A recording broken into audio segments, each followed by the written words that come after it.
Florida State and Clemson did not want to go to the Big 12, but if that's the only option on the table, how did we get here? And is it actually an option? This is Locked On Big 12.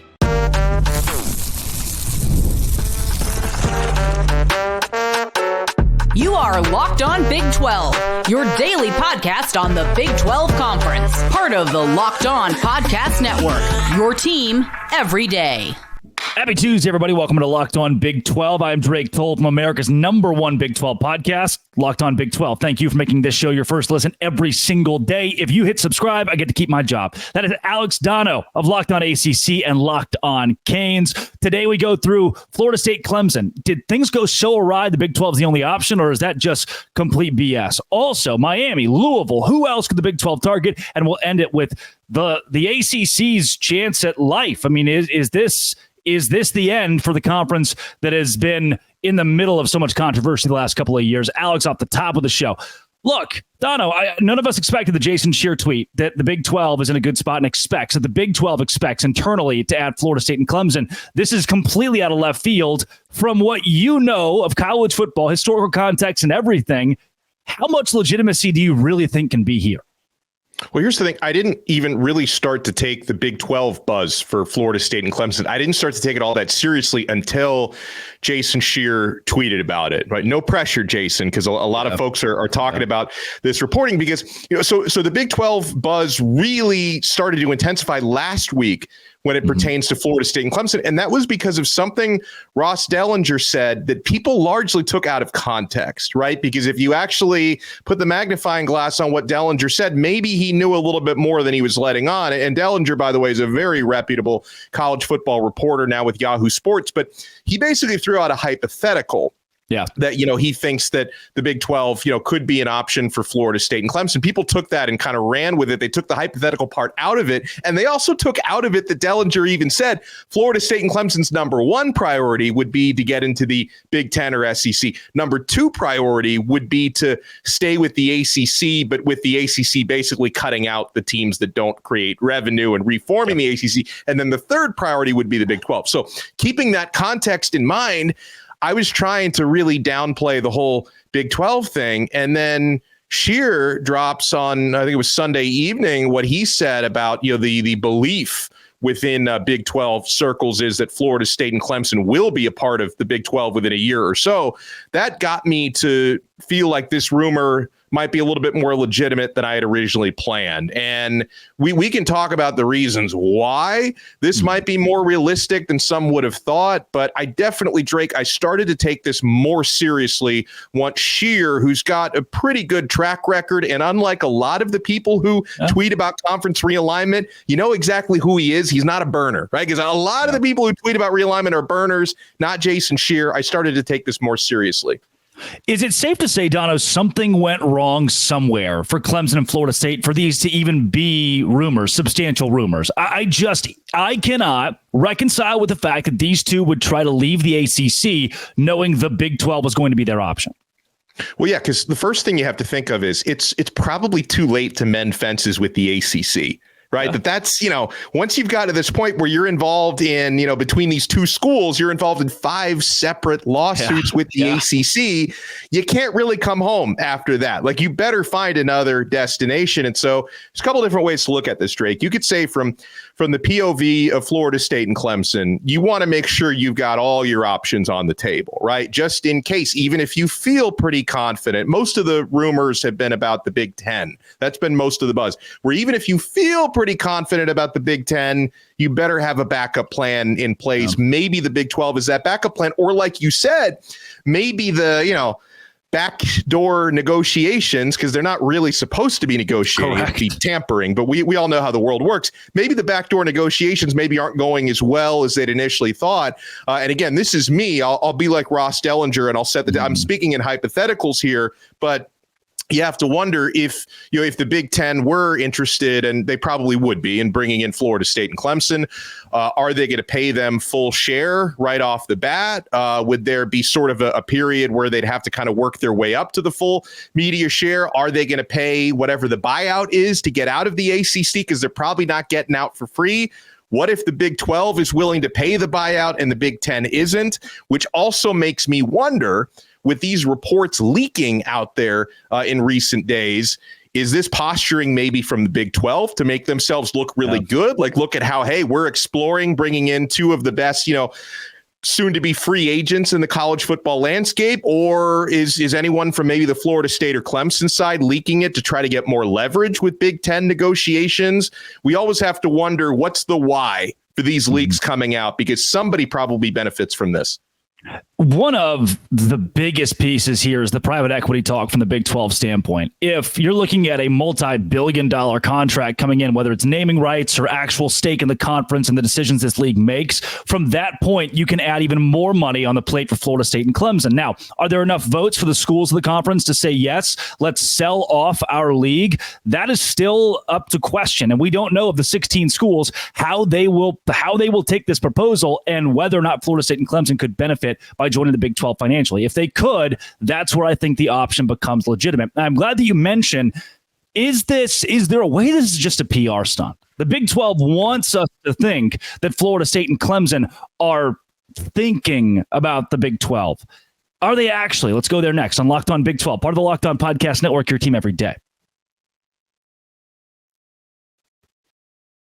Today's show is brought to you by eBay Motors. Keep your ride or die alive at eBay Motors. I have a 2016 Nissan Maxima, like Super X thing, whatever the name of the car is outside. And every time that I drive, I hear because something is broken. It's like a piece of the plastic on the bottom of the car and it drags on the side of the road. So I went to eBay Motors. I said, I can't, bottom of the car. And they have superchargers, roof racks, exhaust kits, LED headlights, and the bottom of the car thing that's hanging off my car. With Guaranteed Fit, it fit immediately. Took it to the shop that's like a block away from my house, and they said, we can put it on, sure, whatever. And with 122 million parts for your number one ride or die, you'll always find exactly what you're looking for. Right now, eBay Motors, you're burning rubber, not cash. All the parts you need, the prices you want. It's easy to make your car the MVP and bring home huge wins. Keep your ride or die alive at ebaymotors.com. Eligible items only. Exclusions apply. eBay Guaranteed Fit. Only available to U.S. customer. Alex Dono of Locked On ACC and Locked On Canes. The shoot for the moon, land in the stars. That analogy is what I get from the Big 12 and it being leaked that Florida State and Clemson, internally at least, the conference expects to add those two schools within the next year. Does this send out a flare to Miami, to Louisville, to Virginia Tech, to NC State, to the teams, the schools that the Big 12s have been rumored to have contact with? Does this show them, hey, wait a second, the Big 12 doesn't play? Could this be a PR move that's set to add those schools instead of the dream scenario of Florida and Clemson?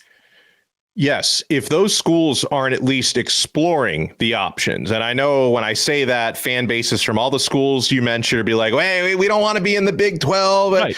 If they're not at least exploring every possible option, I believe it's administrative malpractice, right? You need to be exploring that because whether or not the ACC exists in a few years, it's not going to look the way it looks right now because at some point, Florida State and Clemson are getting out. It's a matter of when, not if. It's going to happen. So the idea of not doing your due diligence and exploring the possibility of, and obviously any of the schools you mentioned would probably, at least the way the landscape currently looks, would prefer to be in the Big 10 or the SEC. They're not handing out bids to everybody, right? It's not feasible, right? We're talking about maybe the Big 10 getting up to 20, possibly adding 2 more members. The SEC's been pretty quiet with expansion recently. So it's not like they're just handing out bids to everybody, at least exploring the idea of, hey, the Big 12 with new revenue sources coming in, the potential for private equity, like you mentioned, and a more flexible TV contract than what the ACC has, because the ACC essentially has no power over their TV deal until 2036. So, yes, I think it would be wrong for any of these schools not to at least explore the option of, hey, if the Big 12 is interested, let's at least hear what they have to say. For the Brett Yormark era of the Big 12 conference, does a guy like that, from the standpoint of someone who covers the ACC, does a guy like that scare you? After you saw what happened with the Pac-12, there was no remorse in the Big 12 taking 4 schools. Do you feel like from the outside that Yormark is the kind of commissioner that's not afraid to rip apart the ACC if it means the life of the Big 12? That's a great point because if I'm on the other side of that, I would be afraid because Yormark, he is very aggressive in a way that the ACC and ACC Commissioner Jim Phillips does not appear to be. Yormark is a much better showman. Now, me and Kenton Gibbs, we talk about this all the time on Locked On ACC, that it seems like Jim Phillips, who's the ACC Commissioner, it seems like he's an okay commissioner, but he's a terrible showman. And I think part of doing that job is you have to be a good showman. You have to be aggressive. I'm not really sure yet how aggressive Jim Phillips is. I will be at ACC Media Days next week, so maybe I'll get a better idea based on what he has to say there. But I think it's very obvious from where I sit that even if his master plans may not all succeed, Yormark's clearly his mission is to try to turn the Big 12, into something that can contend with the SEC and the Big 10, whereas I don't get those vibes from the ACC. I think the ACC is more like, hey, let's try to stop the bleeding, right? There's a hole in the ship. Let's try to plug that up. Like, they're not thinking, how can we become a powerhouse? It's like, how can we survive? How can we kind of maintain a little bit of momentum? So on the other side of that, yeah, I would be afraid because Yormark seems to be pretty ruthless and pretty aggressive. Dono, I'm going to give you this is two very recent scenarios here, and I want to know where the ACC fits. Look at what the Pac-12 did. You lose your top couple programs, and then from there you just lose, and you fall apart. The Big 12, 4 years ago, lost Texas and Oklahoma. And instead of falling apart a la Pac-12, you added 4 new members, you changed commissioners, you not only found a way to stay alive, but you became stronger, arguably stronger in many ways, rather than dying off.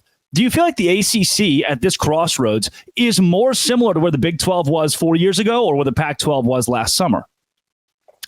I would like to think that they're a little closer to where the Big 12 was. And I think it's because the ACC, they did learn some lessons from what happened to the Pac-12. Now, I don't really agree with the additions that they've made. I think SMU can add value. Dallas market, it's an up and coming program, really rabid donation base. I mean, you know that area even better than I do. But the Cal and Stanford additions, I'm very kind of lukewarm on that. I think there were maybe other options out there they could have added that would bring more value than Cal and Stanford, but at least like the ACC is showing you they're willing to make additions if they feel like that's going to help them. And I do feel that if and when Florida State and Clemson get out of the ACC, they would look at further expansion. Now, you're not going to find anyone who has as much value as the teams you're about to lose. That's obvious, but I think a possibility of adding, an up and coming program in Florida like USF could add some value. You still have Oregon State and Washington State just kind of hanging out there, hoping for a lifeboat. So I think the ACC would probably be able to avoid complete death the way that what happened to the Pac-12. But I think the big fear from an ACC point of view would be, even if you survive, do you fade to a point where what you're offering no longer resembles a power conference? I think that would be the concern. I think the ACC will survive. I just don't think they will thrive. Putting your Jim Phillips hat on, what do you then say to a Miami, to a Louisville? When we talked about the 7 schools that were at the forefront of this and discussed what it would look like to leave the ACC. If you're the commissioner, how do you take those brands and keep them in conference? What can the ACC offer that the aggressive Big 12 couldn't match? See that? I don't know what they could offer that the Big 12 couldn't match, but I'll tell you what Jim Phillips would probably tell these remaining members. He would remind them, hey, we still contractually have a college football playoff tie-in where if you win this conference, you are guaranteed to be a top 5 seed in the CFP. I know that's really one of the few things that is holding this conference together, that as long as you, for the next several years, you contractually have that tie-in, you're guaranteed a college football playoff berth if you win the conference. That's one thing. And then the other thing that the ACC, they instituted this last year as a way to try to satisfy Florida State and Clemson. It obviously didn't work, but they have, at least not fully, they have adopted a performance-based financial model where you do earn, if you represent the ACC in the college football playoff and you achieve certain winning thresholds on the field, you do make a larger share of revenue. So it's not a strict even revenue split. Now, that wasn't enough to satisfy Florida State and Clemson, because what Florida State, especially Clemson's less loud about all this stuff. Florida State has been a lot louder about their complaints. What Florida State wanted was, hey, yeah, okay, I guess it's nice that you pay us based on performance, but what we really want is to be paid based on how many eyes we bring to the sets, how much revenue we produce. That's what the ACC wouldn't go that far. They're not going to do the split based on the revenue you bring in, but they have readjusted their revenue split based on performance. And I think that would be something they would come back with, like, hey, and also, let's not forget this. When Florida State and Clemson leave, there's going to be some kind of a buyout. They're going to haggle over whether it's, 150 million or 500 million, whatever it is. There's going to be some kind of a buyout. They're then going to redistribute that money to the remaining schools. So that will be a financial incentive for staying in the ACC. So I think between that, the reminder of the college football playoff tie-in, I think the ACC can and should do a much better job of marketing their programs. Their social media presence is pretty weak compared to some of the other conferences. So that's something they need to work on, but they're going to do whatever they can to try to convince these schools, hey, if you stay here, it's not so bad. That's going to be their pitch. Coming up, can the ACC stay alive? Let's go into a more detailed dive over how this conference will keep kicking on Locked On Big 12, part of the Locked On Podcast Network, your team every day.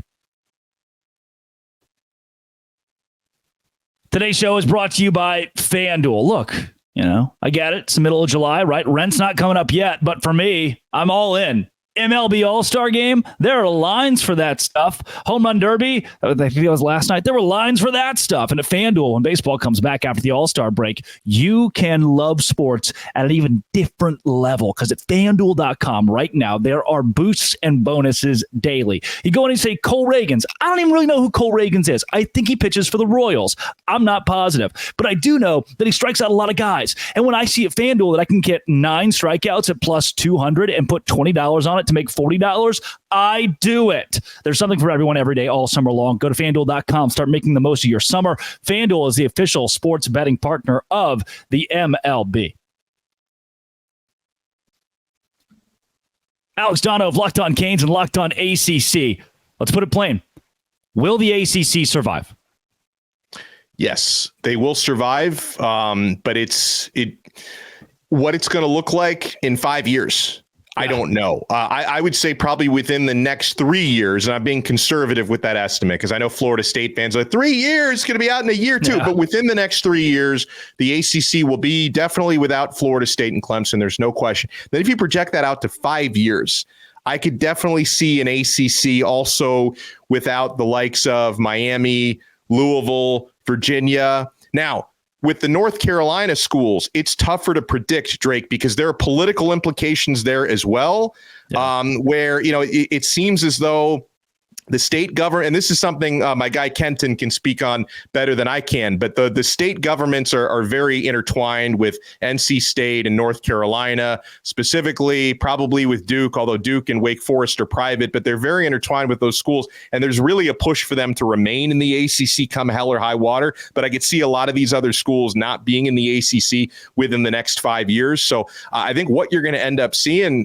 down the road is there will still be something called the ACC, and it's going to contain a lot of programs from the Atlantic coast and a few from Northern California, whatever sense that makes.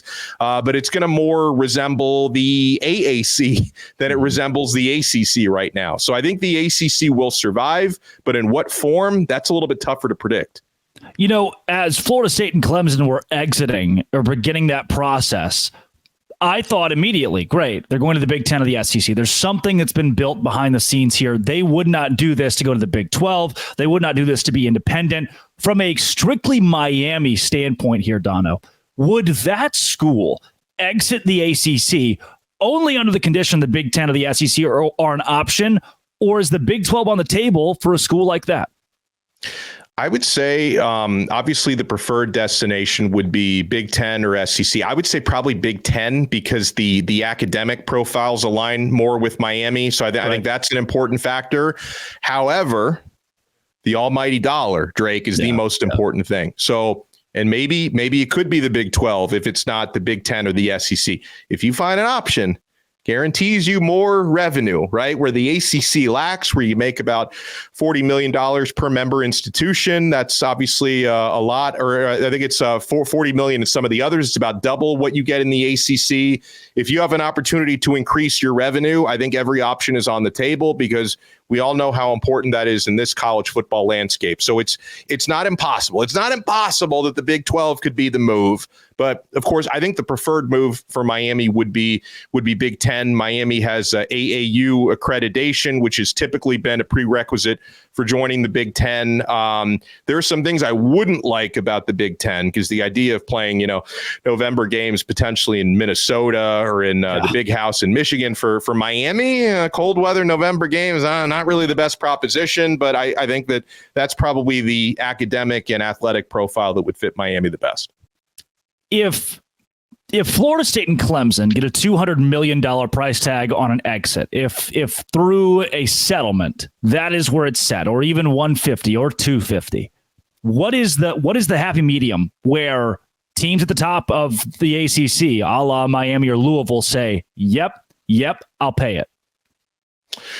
Oh, I would say it would have to be south of 200 million. And in fact, like if it were a price tag that high for Florida State and Clemson to get out, they would probably need to use some form of private equity or some pretty quick fundraising to pay that price tag. And I know Florida State and Clemson, they're trying to get out for zero. Is the number going to be zero? Probably not. Is it going to be 500 million? Probably not. It's going to be somewhere in the middle of that, I would say. But yeah, it's hefty. And if I were a board of trustee member at Miami, I would have to look at it and say, okay, is it really worth paying that much to get out? Or maybe with those teams paying to get out and we get some of that money that they're paying for the buyout, maybe we chill here for a few more years, right? Mm-hmm. And then, because remember, Drake, the more time that goes by, the less the buyout would be. Right? Because if you're talking about having to buy some portion of your TV rights through 2036,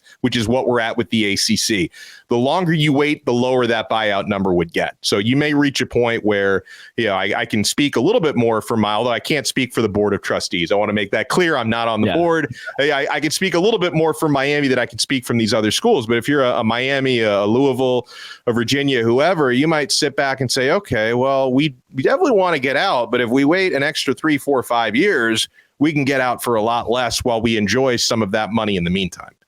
Dono, is there a number to you that is the red button number? If 6 teams leave, the ACC folds. If 8 teams leave, the ACC, where is that number? Because we have talked about a UNC, a Virginia, a Miami, a Louisville, a Pitt, a Virginia Tech. Seems like there are a lot of schools now that you hear the murmurs at the very least of, could they exit? I don't know if there's it would really have to get to a point where enough teams leave and the others just decide we want to make a majority vote to dissolve the conference, because they have that power. And so I don't know what that magic number is of how many teams leaving, but obviously if you were to hold a vote today, obviously which way Cal, Stanford, and SMU are going to join the conference. And listen, Miami did have a history of voting in favor recently for kind of keeping the conference together. So maybe their vote would go in that direction, for as much as I may not like that.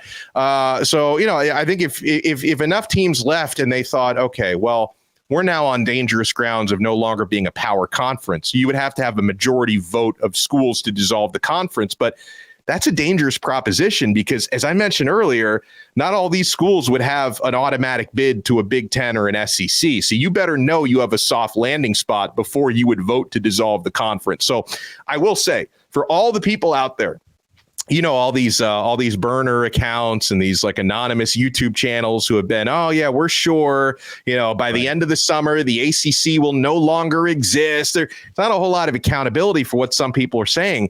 It would really take a dramatic turn of events for them to vote to dissolve the I don't think any death of the ACC is imminent. I think it's going to be more of a slow and painful death, if anything. Like, we're not going to wake up some morning and say, the ACC is gone. I think it's going to be more like for a couple of years. Maybe the ACC is not going to be around any longer. Yeah. And this goes back to the Pac-12 thing. I don't think the ACC is in near as bad of a spot as the Pac-12. And maybe part of that is due to having a quieter commissioner. When George Kliavkov took the podium and said, we're not sure if we're shopping there yet, a month later, his conference didn't exist. So Jim Phillips, on the other hand, has kept a lot of conversations close to the vest, behind closed doors. And the ACC to this point has held on with Clemson and Florida State for longer than a lot of people thought. I know so many at the very early points of the process thought it's going to be quick. They'll be gone as soon as they get the opportunity. And they're still there. And every other team in the ACC is still there until proven not. Donna, where can more folks find more of your work, not just with Locked On ACC, but also Locked On Canes? Yeah, thank you so much. And I will add to real quick what you were saying.